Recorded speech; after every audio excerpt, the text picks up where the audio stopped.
उत्तर प्रदेश पात्रता परीक्षा यानी कि यूपी टेट का पेपर जब से लीक हुआ है तब से यूपी सरकार सख्त रवैया अपना रही है। सरकार की ओर से गैंगस्टर एक्ट के तहत सख्त कार्रवाई करने के निर्देश भी जारी किए जा चुके हैं। अपराधी अपराधी है और अपराधी जो भी होगा। लेकिन जरा सोचिए, वे स्टूडेंट जो इस एग्ज़ाम को लिखने वाले थे, अब सरकार की ओर से ये बताया जा रहा है कि इस एग्ज़ाम को दोबारा इसी साल दिसंबर के महीने में कराया जाएगा। लेकिन आप लोगों को क्या लगता है, क्या यह एग्ज़ाम फिर से इस साल होगा या फिर उन तमाम स्टूडेंट्स को फिर से एक साल वेट करना पड़ेगा इस एग्ज़ाम को लिखने के लिए? तो चलिए इस वीडियो में समझते हैं कि आखिर मामला है क्या, पेपर कैसे लीक हुआ।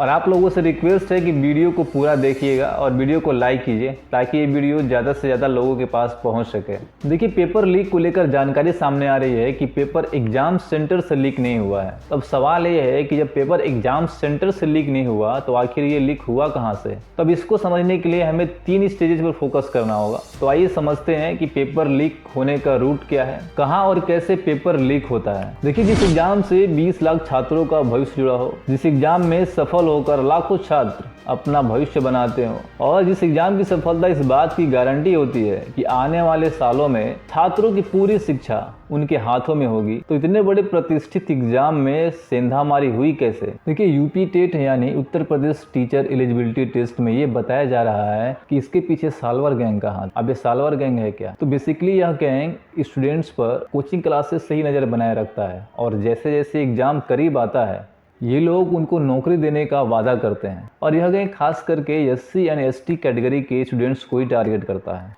अब देखिए, सबसे बड़ा सवाल ये है कि ऐसा करने में सालवर गैंग सफल कैसे हुआ, कहाँ चूक हुई और पेपर कहाँ से लीक हुआ? तो चलिए इसे डिटेल में समझते हैं। देखिए, यूपी टेट परीक्षा को कराने का जिम्मा basic education department council of educational and training research यानी SERT का होता है। अब SERT एग्जाम कंडक्ट कराने के लिए एक एजेंसी का चुनाव करती है और SERT और एजेंसी दोनों मिलकर एक पैनल के जरिए पेपर सेट करते हैं और उसके बाद उस पेपर को प्रिंट कराया जाता है और जिस प्रिंटिंग प्रेस से इस पेपर को प्रिंट कराया जाता है उस प्रिंटिंग प्रेस का नाम भी गुप्त रखा जाता है। देखिए, पेपर के प्रिंट होने के बाद उत्तर प्रदेश के सभी 75 जिलों के जिला कोषागार में रखवाया जाता है। एग्जाम की तारीख से एक दिन पहले उस कोषागार से पेपर्स को सेंटर तक पहुंचाने की बारी आती है। तब डिस्ट्रिक्ट मजिस्ट्रेट की देखरेख में हर सेंटर के लिए सेंटर्स के हिसाब से मजिस्ट्रेट बनाए जाते हैं और वे सारे मजिस्ट्रेट अपनी ड्यूटी के हिसाब से उन सारे सेंटर्स पर पेपर्स को पहुंचाते हैं।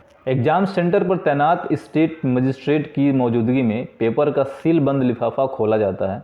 पेपर छपने से लेकर सेंटर तक पहुंचने के हर स्टेज को फुल प्रूफ बनाया जाता है। यहाँ तक इसकी टाइमिंग का एक प्रोटोकॉल बनाया गया है। सुबह 7:15 से लेकर 7:30 बजे तक पेपर को सेंटर तक लाया जाता है। देखिए, एग्जाम सेंटर पर मौजूद उस अधिकारी के सामने सुबह 9 बजे उस लिफाफा को खोला जाता है और डिपार्टमेंट की तरफ से हर स्टेप पर कड़ी निगरानी रखी जाती है। देखिए, यूपी टेट एग्जाम पेपर के लीक होने की चूक इन्हीं किसी कड़ियों में से एक कड़ी के कमजोर होने का नतीजा है। देखिए, UPSTF यानी कि स्पेशल टास्क फोर्स को नियुक्त किया जाता है। जब कोई खास काम होता है तभी स्पेशल टास्क फोर्स को एक्शन में लाया जाता है। अब STF को आशंका है कि पश्चिमी यूपी के किसी सेंटर से पेपर लीक हुआ है। साथ ही एग्जाम कराने वाली एजेंसियों की भूमिका की जांच की जा रही है जिनके जिम्मे पेपर सेट करने, प्रिंट करने और उसे कोषागार तक भेजने का काम था, क्योंकि इन्वेस्टिगेशन में ये खुलासा हुआ है कि सबसे पहले पेपर मथुरा से लीक हुआ है।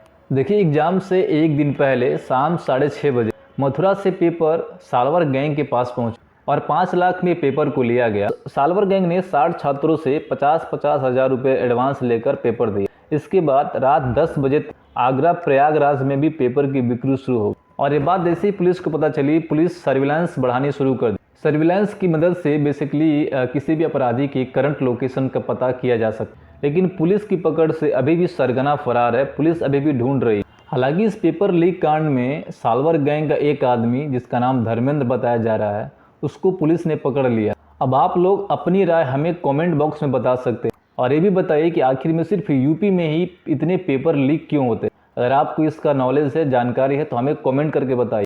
मिलते हैं अगली वीडियो में। धन्यवाद।